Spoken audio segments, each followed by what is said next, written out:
ದೇವಸ್ಥಾನದಲ್ಲಿ ಯಾವುದೇ ಸಮಾರಂಭಗಳಾದರೂ, ಯಾವುದೇ ಒಂದು ಸಾಂಸ್ಕೃತಿಕ ಕಾರ್ಯಕ್ರಮಗಳು ಜರುಗಿದರೂ ಕೂಡ ಈ ಸ್ಥಳದಲ್ಲೇ ನಾವು ಮಾಡುವಂಥದ್ದು. ಅದರಲ್ಲಿ ವೈಶಿಷ್ಟ್ಯತೆ ಏನಂದರೆ, ಈ ಶಾಸನಗಳನ್ನು ನೀವೇನು ನೋಡ್ತಾ ಇದ್ದೀರಿ, ಇವು ಶಾಸನಗಳು ಕೂಡ ಒಂದು ಕಡೆ ಕೂಡಬೇಕಂದ್ರೆ ಇವೆಲ್ಲ ಶಾಸನಗಳು ಲಕ್ಷ್ಮೇಶ್ವರದ ಸಮಸ್ತ ಒಂದು ಓಣಿಯಲ್ಲಿ ಬೇರ್ಪಟ್ಟಾಗಿದ್ದು, ಇವು ಎಲ್ಲ ಶಾಸನಗಳು ಕೂಡ ಪ್ರತಿಯೊಂದು ಶಾಸನಗಳನ್ನು ಹುಡುಕಿ ಈ ದೇವಸ್ಥಾನಕ್ಕೆ ತೆಗೆದುಕೊಂಡು ಬಂದು ಅದರದೇ ಆದಂತಹ ಮಹತ್ವವನ್ನು ಒಂದು ಸೇರಿಸಿದ್ದಾರೆ. ಇದು ಕೂಡ ಸುಧಾಮೂರ್ತಿ ಅಮ್ಮನವರ ಒಂದು ಆಶೀರ್ವಾದ ಅಂದರೆ ತಪ್ಪಾಗಲಾರದು. ಕಾರಣ ಇವೆಲ್ಲ ಇತಿಹಾಸ ಇರುವಂತಹ ಶಾಸನಗಳು ಲಕ್ಷ್ಮೇಶ್ವರದಲ್ಲಿ ಪಟ್ಟಣದಲ್ಲಿ ಎಲ್ಲ ಭಾಗಗಳಲ್ಲಿ ಇವೆಲ್ಲವೂ ನೆಲದಲ್ಲಿ ಹೂತು ಹಾಕಿದ್ದುವು. ಈಗೇನಾದರೂ ಒಂದು ಕಡೆ ಸೇರಿದ್ದಾವೆ ಅಂದರೆ ಇವೆಲ್ಲವೂ ಕೂಡ ಆ ಸುಧಾಮೂರ್ತಿ ಅಮ್ಮನವರ ಒಂದು ಕೃಪಾ ಕಟಾಕ್ಷ ಅಂದರೆ ತಪ್ಪಾಗಲಾರದು. ಇನ್ನು ಈ ದೇವಸ್ಥಾನದ ಒಂದು ಸಾಂಸ್ಕೃತಿಕ ಕಾರ್ಯಕ್ರಮದ ಒಂದು ಸ್ಥಳವನ್ನು ತೋರಿಸ್ತಾ ಇದ್ದೀನಿ. ಈ ಸಾಂಸ್ಕೃತಿಕ ಕಾರ್ಯಕ್ರಮ ಸ್ಥಳದ ಮಹತ್ವ ಯಾವ ರೀತಿ ಇದೆ ಅಂದರೆ, ಸುಮಾರು 8 ವರ್ಷಗಳ ಹಿಂದುಗಡೆ ಸುಧಾಮೂರ್ತಿ ಅಮ್ಮನವರು ಈ ದೇವಸ್ಥಾನವನ್ನು ಲೋಕಾರ್ಪಣೆಯನ್ನು ಮಾಡಿದರು.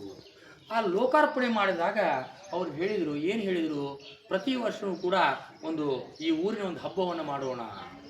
ಆ ಹಬ್ಬದ ಹೆಸರೇ ಪುಲಿಗೇರಿ ಉತ್ಸವ. ಈ ಪುಲಿಗೇರಿ ಉತ್ಸವ ಪ್ರತಿ ವರ್ಷವೂ ಕೂಡ ಡಿಸೆಂಬರ್ ಮತ್ತು ಜನವರಿ ತಿಂಗಳಲ್ಲಿ ಭಾರತೀಯ ವಿದ್ಯಾಭವನ ವತಿ, ಇನ್ಫೋಸಿಸ್ ಪ್ರತಿಷ್ಠಾಪನಾ ಅವರ ವತಿಯಿಂದ ನಡೆಯುವಂಥದ್ದು.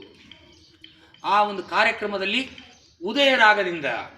ಬೆಳಗಿನ ಜಾವ ಉದಯ ರಾಗದಿಂದ ಬೆಳಗ್ಗೆ 6ರಿಂದ 10 ಗಂಟೆ ಹಾಗೂ ರಾತ್ರಿ 6 ಗಂಟೆಯಿಂದ 10 ಗಂಟೆವರೆಗೂ ಸುಗಮ ಸಂಗೀತ, ಭರತನಾಟ್ಯ, ಹಲವಾರು ಯಕ್ಷಗಾನ ಸಾಂಸ್ಕೃತಿಕ ಕಾರ್ಯಕ್ರಮಗಳು ಜರುಗುತ್ತವೆ.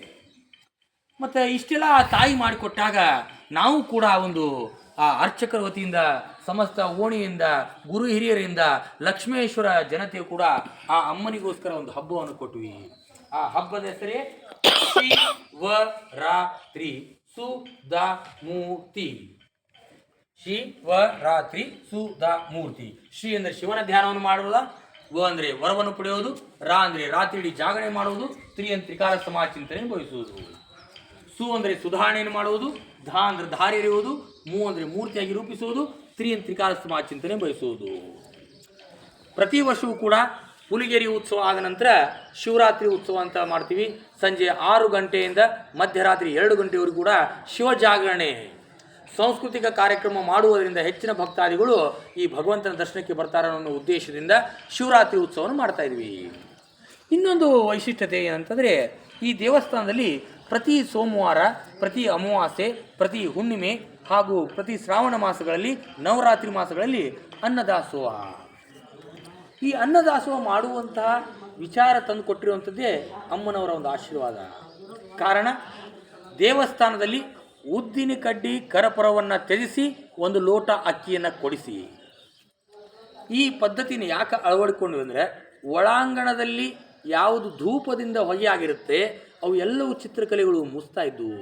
ಹೀಗಾಗಿ ಭಕ್ತಾದಿಗಳಿಗೆ ಮನವರಿಕೆಯನ್ನು ಮಾಡಿ ಈ ದೇವಸ್ಥಾನದಲ್ಲಿ ಉದ್ದಿನ ಕಡ್ಡಿ ಕರಪರವನ್ನು ತ್ಯಜಿಸಿ 1 ಲೋಟ ಅಕ್ಕಿಯನ್ನು ಕೊಡಿಸಿ.